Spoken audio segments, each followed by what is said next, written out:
mani padme om mani padme om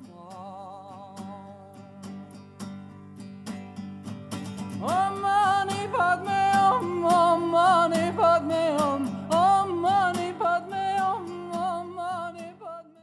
Welcome to Buddha and the Book of Light, Part 2, Divine Path, or the morality of the VEDA. The divine path was the path to the gods. For the VEDA, the highest was to be united with the gods. And there's nothing to say against it. Because if one finds rejoice and happiness and bliss with the gods, why not being with the gods? All the Book of Light says is there's something beyond it, but you don't have to take it. So let's for now, concentrate on the gods. This path to the gods was, so to speak, achieved by prayers. For instance, they prayed, where one walks for jubilation, where the third and highest heaven vaults, where regions are filled with light, there let me immortal be. Where bliss and rapture are found, where joy upon joy dwells, where cravings, yearnings are laid, there let me immortal be. You will see that the term immortal is, of course, the goal is to be immortal. But the Book of Light teaches something shocking. You see, and I compare to what was taught prior to the Buddha, prior, and why it was so important, the appearance of the Buddha. And shocking for the Brahmins, for the Krishnaites, for the Upanishads, for the Rig Veda, and so forth. Because you see, the final station, the highest possible, was for these dear people prior to the Buddha, union with the gods. I don't say you shouldn't have union with the gods. Really, I mean, maybe I want union with the gods. That's not the problem. The Book of Light offers only and presents only that there's something. There's more.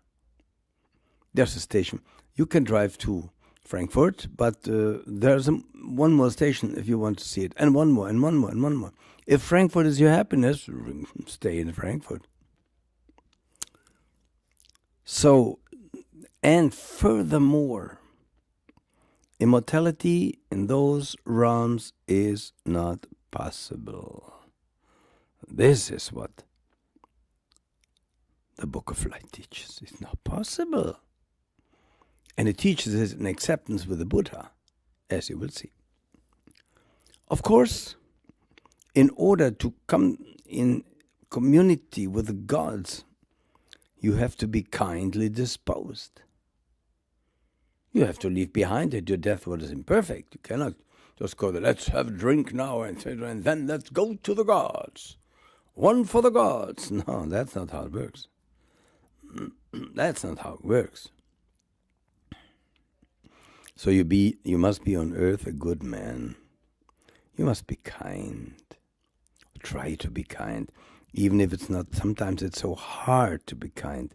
Try to be kind. See, what does that mean? Well, it means to give to the poor curtails not one's wealth. Who gives not has no one to feel pity for him. The man who is well stocked with food, and when one in need approaches him to beg for alms, he hardens his heart. To one who always paid him honor, finds none who will feel pity for him. None who will feel pity for him. He findeth joy, who also to the poor communicates, you see. And if you have a neighbor who is in need and whatever, you don't have to save the entire world. if you want to save the entire world, if you want to carry the load of the world on your shoulders, the other 7 billion shoulders have nothing to carry. Think about it. Do something where karma puts you to it. And study the Book of Light. And this was the law of morality. How great it is, how wonderful, of kindness in the Aryan Indians. This is so important to know about that difference. You don't have to take nirvana. Who says that? I don't say it. You can remain with the gods. They're beautiful. It's beautiful. You can be with Krishna. It's beautiful. You can be with Brahman. It's wonderful. You don't have to go to nirvana. I don't say that. I just say there is nirvana. And you can fall from the highest heavens down to lower incarnation. That's possible. Don't think just because you're in heaven you're safe. There's no eternal life in heaven. That's the teaching of the Book of Light. There's no eternal life in heaven. None. What arises must pass away. What arises must pass away. So, now this thing lasted for 1000 to 500 BC, ending with the Upanishads. And there were the rishis of the VEDA, but it was changed. And instead of them, or after them, came the great men of the Brahman caste. Formation of the caste system.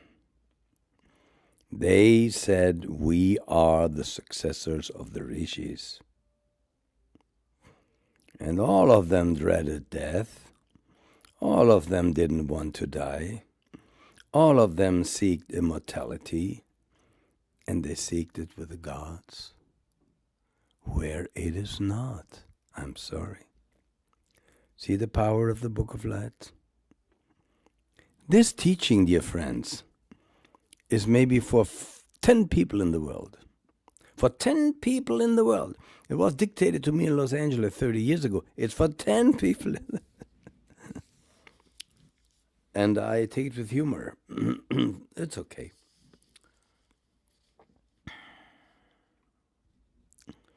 Excuse my way of, my bad English, and my way of talking here. I have a pneumonia and my lungs are in bad shape. You see, the rishis, they were agitated by the horror of the transitory nature of their own corporality. So they seek inward contemplation. They thought, when I look inward, I will find myself. That is another great error. Dear friends, this whole thing is so shocking for Buddhists, for everybody, that I understand when you're not interested in it. Yes, you should look inward, but you will not find yourself. You will not cognize yourself. You will not be aware of yourself. Beloved, every kind of awareness is from the one who is aware to the one he is aware of. Or, is there anybody doubting that? Are you doubting what I say? There are two, the one who cognizes and that which he cognizes. The one who cognizes and that which he cognizes. There is no self-consciousness. These are frauds, these people. All these self-conscious gurus are frauds. They say, be self-conscious. What is that? What is that? You can only be conscious of something that you're not. You can detach from something you are conscious of. Yes. And then comes the truth, and you can have no word for it, and you cannot say what it is, and there is silence. Nirvana. You're not destroyed. In nirvana, the world disappears for you, you disappear for the world, but you don't disappear for yourself. Go to work. You think we are just theorizing here? I don't waste my time for that. I don't need to sell any books. I don't need any money. I need nothing. I just pass on that teaching, as shocking as it may be for you. So, in order to find themselves, those dear people, those Brahmins, who came after the riches, by the way, they withdrew from worldly affairs into a solitary place and detached from everything, from the external world, everything, from their grossly material body, from the sense attachments. Yeah? More and more and more and more and more detachment, more and more and more and more and more, letting go, letting go, letting go. Until there was only pure thinking, without any objective perception. And yet, they discovered that's not so bad. Wait a moment. I don't see, I don't hear, I don't feel, I don't touch, I don't smell, I don't taste. And yet, it seems that I'm not less, but more. The consciousness of the positive and actual nature of their self stood out so brilliantly. The more they detached. And that dawned on them. They left behind everything noble. In the woods, away from house, away from wife, away from kids, away from everything, away from sex, away from everything.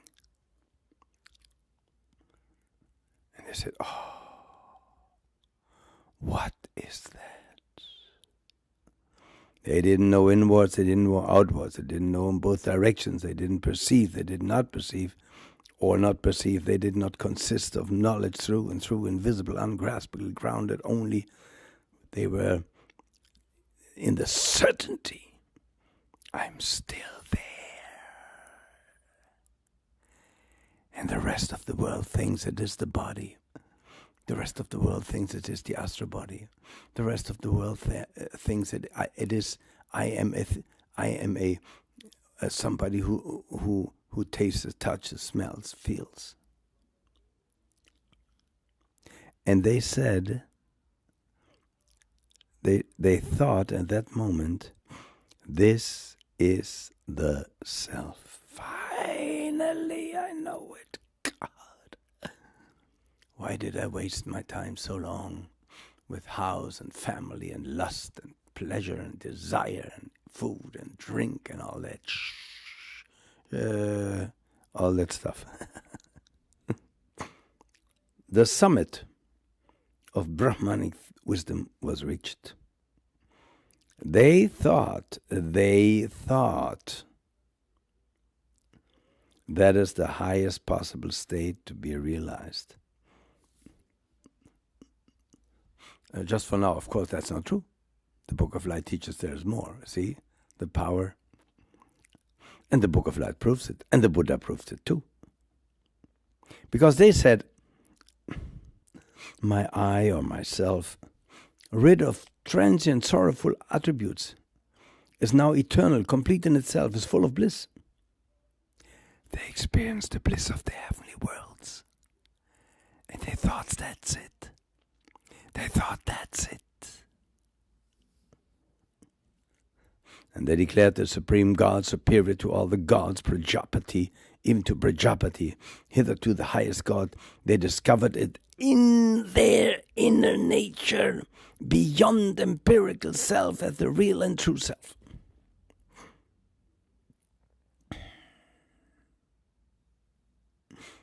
They called it Brahman, the Holy One.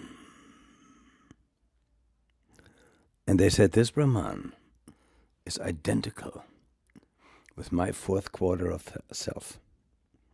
It's clearly expressed, particularly in the passage of the Paramahansa Upanishad.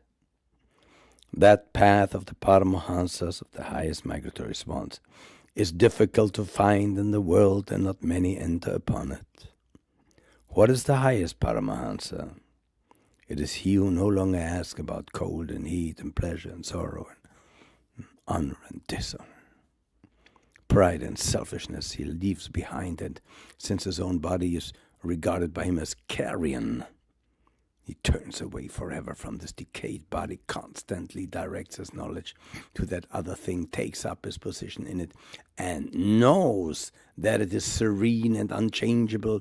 I myself am that which has no second and which consists entirely of well-being. This is the true yogin. It is the one who knows his consciousness is filled with that of which the soul flavor is perfect well-being. This Brahman am I. Thus does he know, and has attained the goal, has attained the goal.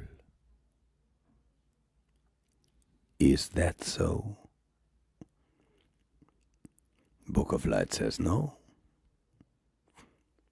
They have achieved detachment from grossly material corporality and so forth, and from high spirituality, and so forth and so on. They want to return to Brahman. They want to return to Brahman. Give you a hint. Is that the highest? The Book of Light teaches Mahapralaya. Excuse me. In Mahapralaya, everything is drawn in again. Guess who to? Brahman, the supermonad. So there is no eternal existence in Brahman. That's a shock to the Brahmins. And of course, Buddha also came to tell them.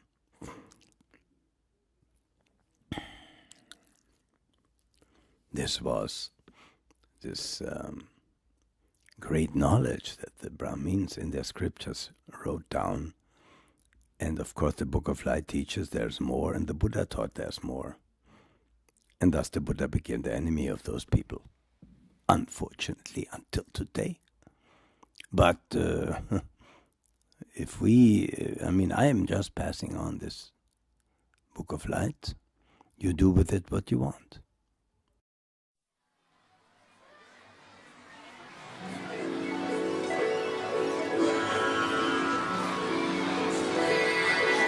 Children of light, listen to me.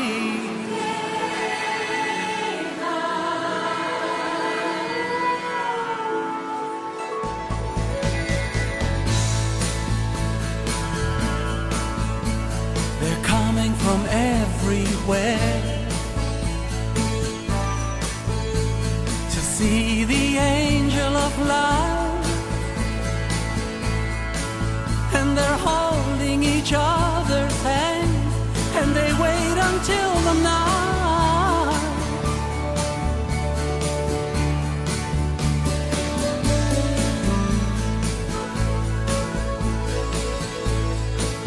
And then they hear a sound, and they see a light.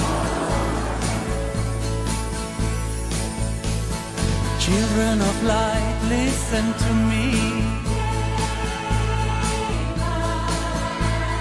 Children of love, joy, truth, freedom, children of hope,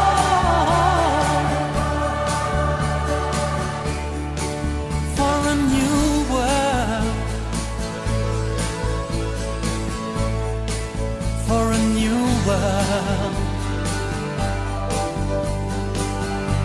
of love and peace.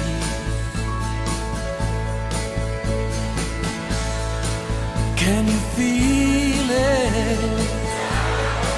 Can you feel it? Can you feel it?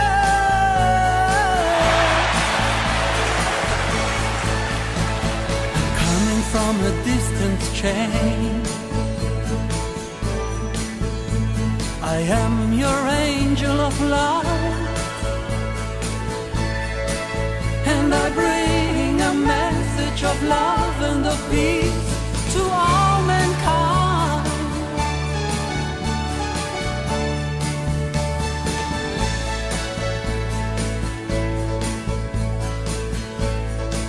And I want you to know that you're not alone.